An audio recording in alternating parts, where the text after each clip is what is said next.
ये एक बुरी खबर है ऐसे लोगों के लिए जो कि रेंट देने के डर से कंपनी के ऑफिस को छोड़ देते हैं। अस्सलाम वालेकुम दोस्तों, मैं हूं असलम आलम और आप देख रहे हैं गल्फ एक्सपर्ट।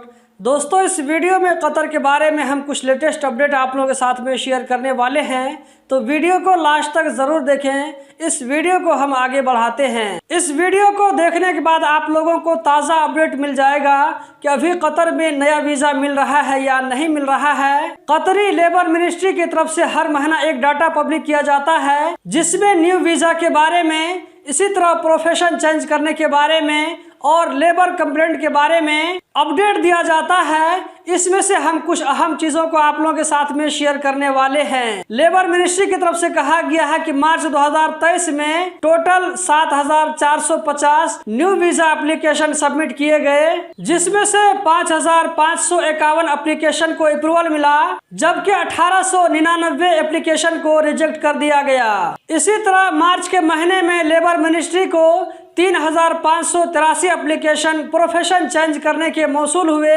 जिसमें से 3,555 को अप्रूवल मिला, जबकि 28 को रिजेक्ट कर दिया गया। लेबर मिनिस्ट्री की तरफ से कंपनियों के खिलाफ 4,175 इंस्पेक्शन कैंपेन चलाया गया, जिसमें से कुछ कंपनियों को वार्निंग दी गई और कुछ कंपनियों के खिलाफ रिपोर्ट लिखा गया। इसी तरह कतर में मौजूद मैन पावर कंपनियों के खिलाफ भी इंस्पेक्शन कैंपेन चलाया गया।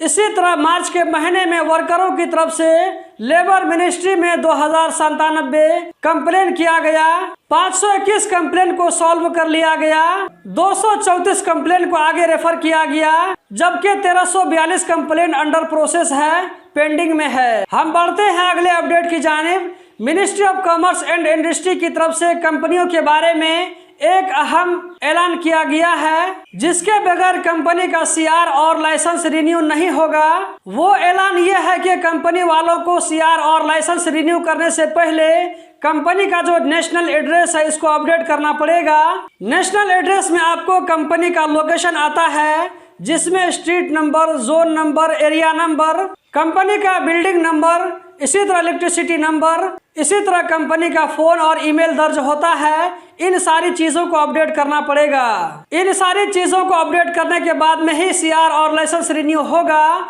ये एक बुरी खबर है ऐसे लोगों के लिए जो कि रेंट देने के डर से कंपनी के ऑफिस को छोड़ देते हैं। अल वकरा बल्दिया ने अपने इंस्पेक्शन टूर में 3 बुचर शॉप, 1 होटल और 1 बेकरी को बंद करने का ऐलान किया है, नोटिस दिया है। इंस्पेक्शन टूर में बल्दिया वालों ने यहाँ पर वायलेशन को देखा, जिसकी वजह से यहाँ पर यह कार्रवाई की गई। दोस्तों, अगर आप भी ऐसी जगह रहते हैं जिसके आसपास में आजू बाजू में फैमिली वाले रहते हैं, तो अभी से आप अपने लिए दूसरी जगह ढूंढना शुरू कर दीजिए, क्योंकि बल्दिया वालों की तरफ से कैंपेन चलाया गया है ऐसे लोगों के खिलाफ, ऐसे वर्करों के खिलाफ जो कि फैमिली जोन में रहते हैं। ऐसे वर्करों को फैमिली एरिया से बाहर भेजने की कोशिश की जा रही है। हज और उम्रा एजेंसी की तरफ से कहा गया है कि जब से बस के जरिए उम्रा करने की सहूलत को वापस लागू किया गया है, तब से उम्रा करने वालों की तादाद में बहुत ज़्यादा इजाफा देखने को मिला है और रमज़ान की मुनासिबत से ये तादाद और भी ज़्यादा देखने को मिल रहा है, 2 गुना। अभी बस के ज़रिए उम्रा करने के लिए जो चार्ज लगता है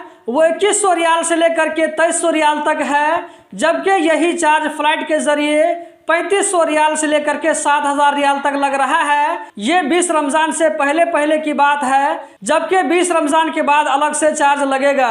कतर में अथॉराइज डिपार्टमेंट जो कि बाहर से लाया हुआ सामान पर नजर रखता है, इस डिपार्टमेंट ने सोमालिया और नॉर्थ कोरिया से मीट प्रोडक्ट को इम्पोर्ट करने पर बैन लगा दिया है, जिसमें बीफ, शीप, चिकन, अंडा, इस तरह की चीजों को इन दोनों कंट्री से इम्पोर्ट करना मना होगा। इस न्यूज का रेफरेंस आप स्क्रीन पर देख सकते हैं। तो दोस्तों, यही थी आज की वीडियो। उम्मीद करता हूँ जरूर पसंद आई होगी। इस वीडियो को लाइक करके आगे जरूर शेयर करें। इस वीडियो को देखने का बहुत बहुत शुक्रिया।